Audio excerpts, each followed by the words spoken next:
Donald Trump a mené aujourd'hui des négociations avec des dirigeants européens verts, et d'après leurs résultats, je peux dire que le Premier ministre britannique Keir Starmer avait raison. Lui qui, la veille, avait appelé à ne pas manipuler le sujet des négociations entre Trump et Poutine. On dit qu'il n'y a rien de grave pour l'Ukraine là-bas. Ainsi, Donald Trump promet que les États-Unis fourniront à l'Ukraine des garanties de sécurité contre une nouvelle attaque de la Russie, et il a assuré qu'aucune question territoriale ne sera discutée avec Poutine sans la participation de l'Ukraine. Zelensky et les dirigeants européens sont désormais optimistes après avoir parlé avec Trump, car le Pentagone a affirmé que les États-Unis poursuivraient la vente d'armes à l'Ukraine. Peu importe les résultats de la rencontre Trump-Poutine en Alaska. Dans le même temps, Volodymyr Zelensky a averti le président américain Donald Trump et les dirigeants européens que le dictateur russe Vladimir Poutine bluffe. Trump en a tenu compte, selon des sources, et a donc dit que la rencontre en Alaska serait une prise de contact, non une réunion finale.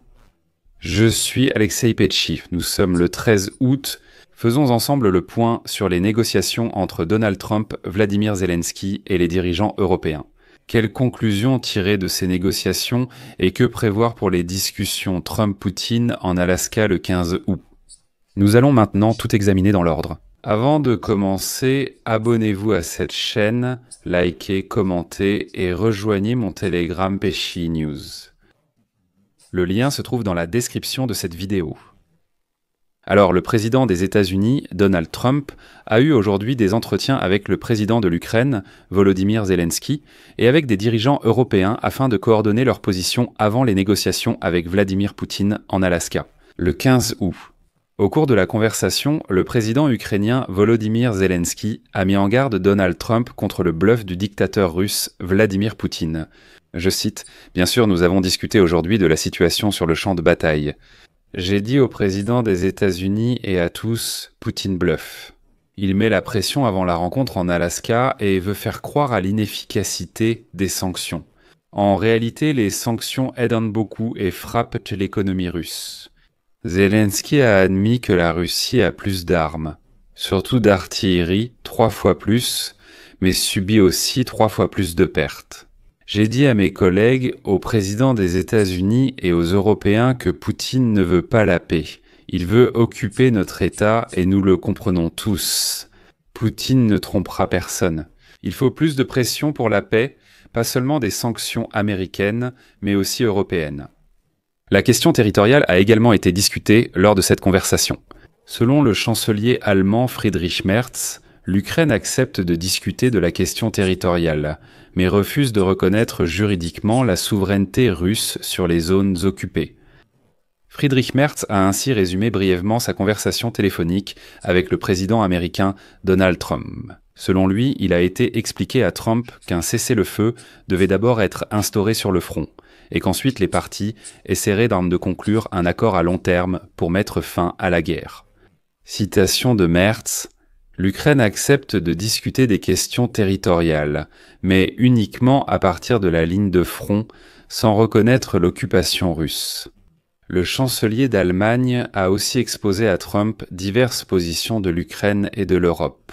Il est précisé que Kiev doit participer aux prochaines négociations si le processus continue après la rencontre en Alaska. Merz a également souligné que l'armée ukrainienne devait conserver la capacité de défendre l'État, mais il a aussi insisté sur la nécessité de garanties de sécurité viables et à long terme pour l'Ukraine. Et d'ailleurs, nous reviendrons encore sur les garanties. Ici, il y a des nouvelles optimistes, disons-le prudemment, optimistes. Selon Emmanuel Macron, également présent aux négociations, Trump a affirmé aux dirigeants européens vouloir obtenir un cessez-le-feu en Ukraine lors de sa rencontre avec Vladimir Poutine. Mais Trump a assuré aux dirigeants européens que toute question territoriale liée à l'Ukraine ne pouvait être résolue sans la participation de l'Ukraine. Trump a ainsi garanti qu'il ne conclurait aucun accord territorial avec Poutine sans la participation et l'approbation de Volodymyr Zelensky. Emmanuel Macron a également déclaré que les dirigeants ont clairement indiqué qu'il devait y avoir un lien clair entre toute concession territoriale potentielle et des garanties de sécurité claires pour l'Ukraine. Volodymyr Zelensky affirme qu'avec Trump et les dirigeants européens, 5 principes communs ont été établis pour mettre fin à la guerre de la Russie contre l'Ukraine. Il est persuadé que Donald Trump acceptera ces principes pour négocier avec Vladimir Poutine.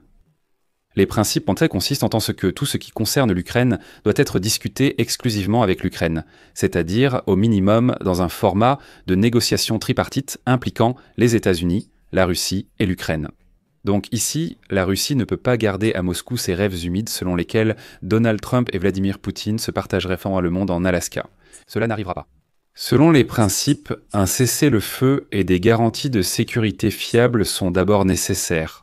Parmi les principes convenus, la Russie ne peut pas avoir de droit de veto concernant la perspective européenne et celle de l'OTAN pour l'Ukraine.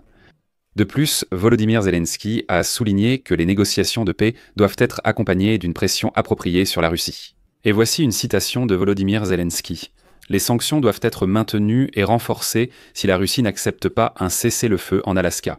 Ce sont des principes efficaces, il est important qu'ils fonctionnent. » Aujourd'hui, le ministre des Finances des États-Unis, Scott Bessent, a déclaré que Trump évoquerait les sanctions lors de sa rencontre avec Vladimir Poutine en Alaska le 15 août. Selon Bessent, Trump fera comprendre à Poutine que, je cite, « toutes les options sont sur la table concernant un possible assouplissement ou, au contraire, un renforcement des sanctions contre la Russie. » Le ministre des Finances des États-Unis a précisé que les sanctions peuvent être renforcées, assouplies ou limitées dans le temps. Il a ajouté que l'Europe devait se joindre aux États-Unis dans ces sanctions et aider à créer plus de leviers d'influence. Et enfin, le point clé. Volodymyr Zelensky et les dirigeants européens ont confirmé que Donald Trump soutient des garanties de sécurité fiables pour l'Ukraine et est prêt à y participer. Et ensuite, citation de Volodymyr Zelensky. « Il doit y avoir des garanties de sécurité, vraiment fiables. Aujourd'hui, le président Donald Trump a exprimé son soutien et la volonté de l'Amérique de participer. » Le chancelier allemand Friedrich Merz a déclaré que l'Ukraine devait avoir une armée forte et que tous les alliés devaient y contribuer. Et comme le rapporte aujourd'hui le journal Axios, en se référant aux déclarations de responsables américains, le président des États-Unis, Donald Trump, est toujours en colère contre le dictateur russe Vladimir Poutine. Et, ce qui est très important, même en cas d'échec de ses efforts diplomatiques, il ne cessera pas de vendre des armes aux pays de l'OTAN pour l'Ukraine.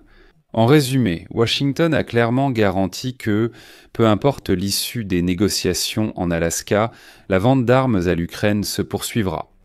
C'est ça le point clé. C'est pourquoi, pour l'instant, je mets des points de suspension ici. Les amis, écrivez votre avis, vos conclusions dans les commentaires sous cet épisode.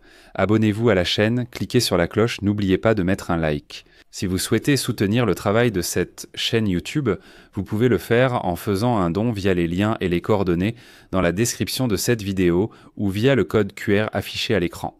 C'est tout pour aujourd'hui. Prenez soin de vous, au revoir à tous. Sous-titre Dima Torzok.